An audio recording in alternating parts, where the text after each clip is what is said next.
नमस्कार। आप सभी का बहुत बहुत स्वागत है। आज का हमारा विषय है धन और शनि पर्वत। हम सभी जानते हैं कि शनि पर्वत धन का कारक है, लेकिन अक्सर हम लोगों से गलती होती है शनि पर्वत के निर्धारण में, क्योंकि हम शनि पर्वत का निर्धारण उसके आकार के हिसाब से करते हैं, कितना ऊंचा है या कितना दबा हुआ है। अगर दबा हुआ होता है तो हम मान लेते हैं कि डिप्रेस्ड। अगर थोड़ा ठीक है तो हम मान लेते हैं विकसित। थोड़ा और उठा हुआ है तो मान लेते हैं वेल डेवलप्ड। और अगर ज़्यादा उठा हुआ है तो उसको मान लेते हैं हम लोग ओवर डेवलप्ड। यह तरीका बिल्कुल गलत। आज मैं आपको एक नए बहुत ही इनोवेटिव एक तरीका बताने जा रहा हूं आपको, जिसकी सहायता से आप निश्चित तौर पर पक्का निर्धारित कर सकते हैं कि हमारा शनि पर्वत डिप्रेस्ड है, डेवलप्ड है, वेल डेवलप्ड है या ओवर डेवलप्ड है। ये कैसा होता है, आइए समझते हैं। देखिए, ये हमारा शनि पर्वत, ये हमारी सैटर्न फिंगर। हमसे गलती क्या होती है, केवल यहीं से हम देख लेते हैं। ऐसा नहीं होना चाहिए। शनि पर्वत के निर्धारण में हमारी शनि उंगली का बहुत महत्वपूर्ण योगदान होता है। कैसे होता है, देखिए। यदि हमारा ये शनि पर्वत मान लीजिए डेवलप्ड है और हमारे शनि उंगली की लंबाई लंबी है, लंबी मतलब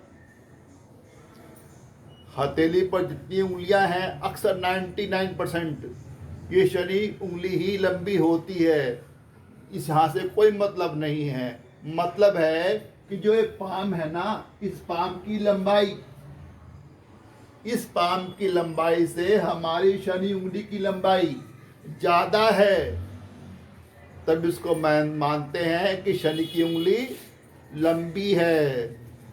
उस अवस्था में अगर शनि की उंगली लंबी है और यह डेवलप्ड है, अब यहाँ पर शनि पर्वत ओवर डेवलप्ड हो गया।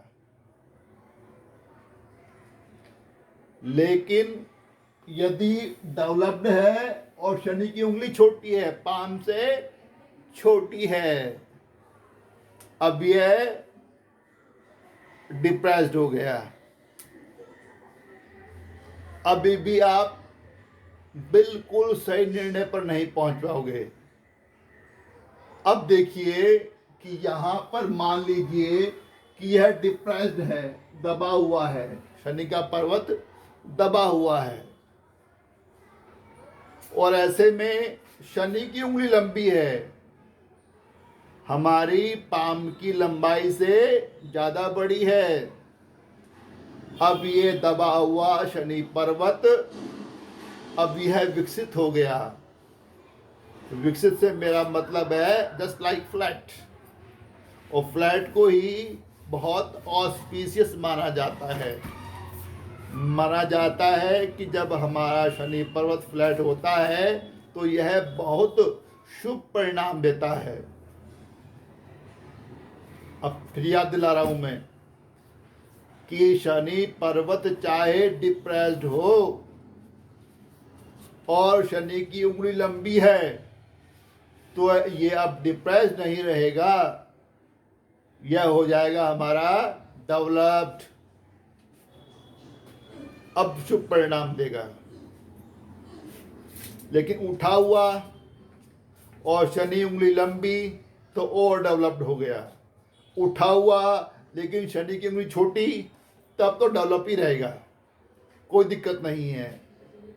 और सबसे अच्छा कि चाहे दबा हुआ हो लेकिन शनि की उंगली लंबी हो, तो अब फ्लैट नुमा हो गया, समतल जैसा है, अब शुभ परिणाम देगा। अब ऐसी अवस्था में एक बड़ा अलौकिक योग बनता है, बहुत ही शानदार योग।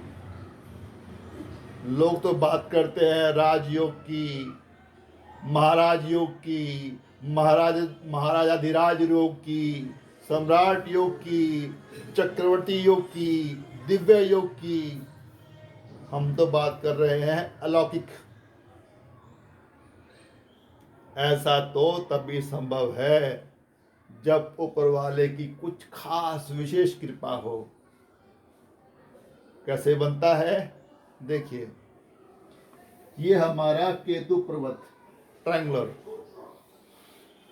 और यहाँ पर जो हमारी ब्रेसलेट लाइन है उसकी पहली लाइन पर एक फिश बनी हुई है, और फिश की टेल ब्रेसलेट की तरफ है, नीचे की तरफ है, और मुंह से भाग्य रेखा निकल रही है, फेट लाइन। यदि यह फेट लाइन शनि तक पहुंच गई, शनि पर्वत तक पहुंच गई, इतना ही काफी है।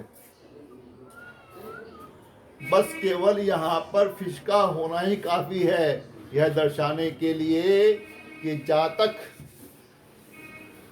संपन्न परिवार में पैदा हुआ है या जन्म लेते ही परिवार संपन्न हो गया।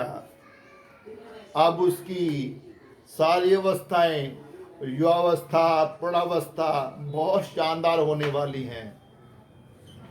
अब मुझसे व्यक्तिगत तौर पर पूछा जाए कि आपका फेवरेट साइन कौन सा है हथेली पर, तो मैं बोलूंगा कि केतु पर्वत पर बनी हुई फिश साइन। बहुत सारे लोग मानते हैं कि सूर्य पर्वत पर बनती है जो, वो सबसे अच्छी होती है, खूब पैसा देती है, आदमी अरबों में खेलता है, करोड़ों में नहीं अरबों में खेलता है, छप्पर फाड़ के देती है, ऐसी घोषणाएं होती हैं। लेकिन केतु को छोड़कर किसी और पर्वत पर जब भी फिश साइन बनता है ना, होता बहुत शुभ है, देता बहुत कुछ है, लेकिन बहुत संघर्ष के बाद, बहुत कष्टों के बाद आदमी को बहुत पीड़ा सहन करनी पड़ती है, बहुत कष्ट भोगने पड़ते हैं। और जब यह एक्टिव होती है तो खूब देती है, इस बारे में कोई शक नहीं।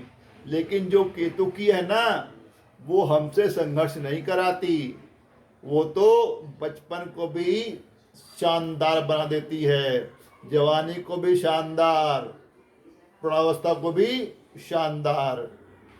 जन्म लिया संपन्नता में और दुनिया छोड़ी वो भी संपन्नता में।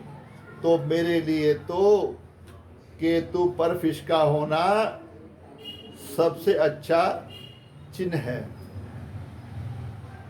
आगे चलिए, अब इस चिन्ह, इस फिश साइन के मुंह से भाग्य रेखा निकली, शनि पर्वत पर पहुंची, दबा हुआ है लेकिन उंगली लंबी है, तो क्या हो गया, अब ये फ्लैट, अब शुभ परिणाम देगा।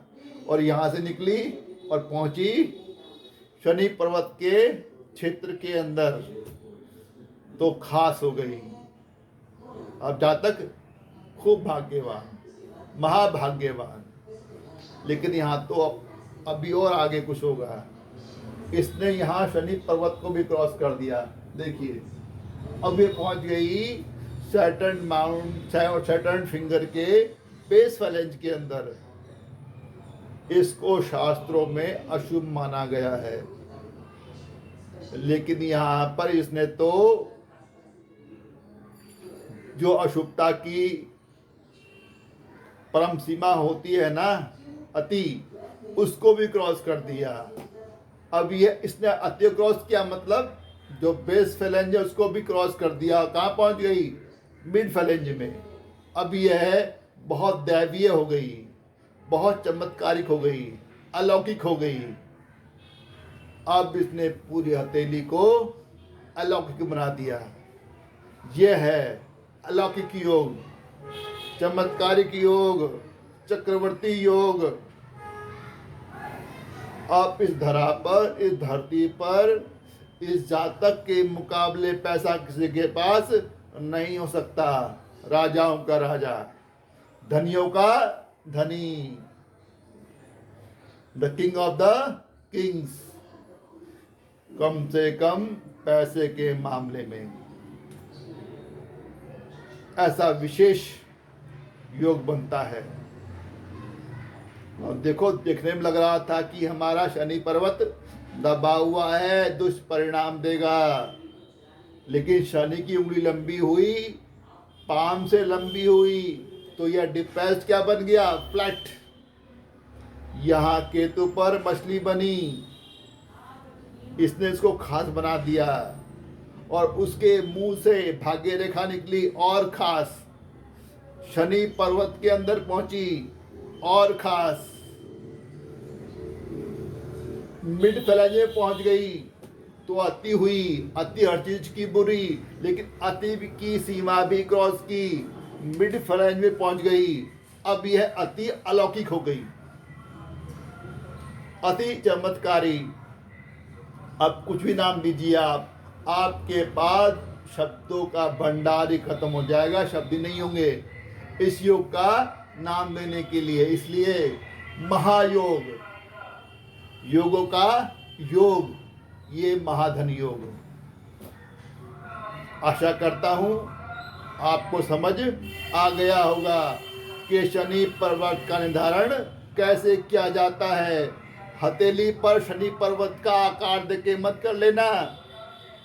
शनि पर्वत, शनि उंगली का भी ध्यान रखना। अगर लंबी है, हमारे करतल से, हमारी पाम की लंबाई से हमारी शनि उंगली लंबी है, तो ये चमत्कार कर देगी। अब ये दबे हुए शनि पर्वत को भी अच्छा बना देगी। अब जो योग बनेगा वो चमत्कारिक योग होगा। आपने समय निकाला, वीडियो को देखा, आपका बहुत बहुत धन्यवाद, तहे दिल से धन्यवाद।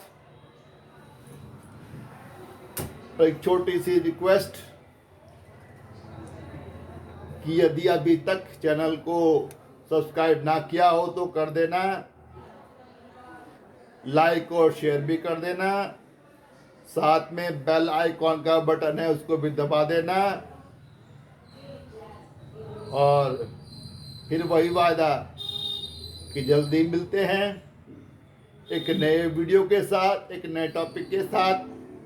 तब तक bye bye, good bye, see you soon, God bless you all, thank you very much, शुक्रिया।